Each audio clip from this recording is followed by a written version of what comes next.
قرار عاجل ضد بنت الرئيس السابق محمد حسني مبارك، او مدعية ان هي بنت الرئيس السابق محمد حسني مبارك.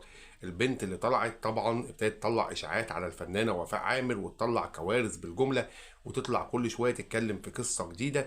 قلت لحضراتكم ان هي هيتقبض عليها. اصل فكره ان انت ترمي الناس باشاعات وتطلع حاجات كده، يعني هي هبت في دماغها ما لقيتش قدامها الا وفاء عامر.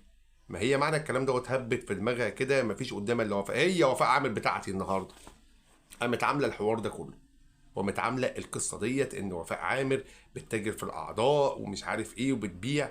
مش عارف، يعني امر غريب جدا جدا. لا يمكن ما يقال ان هي مريضه نفسيا.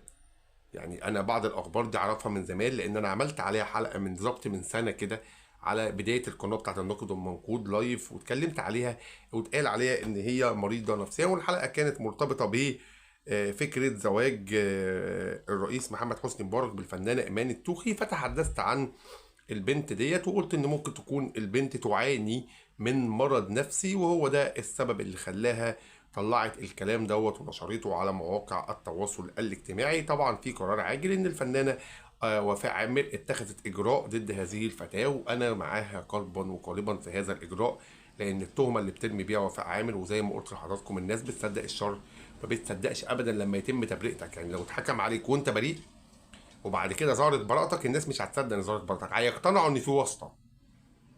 يقول لك اه ده في واسطه طلعته، اه ده في حد كبير طلع، اه ده في حد بيشتغل معاه طلعه.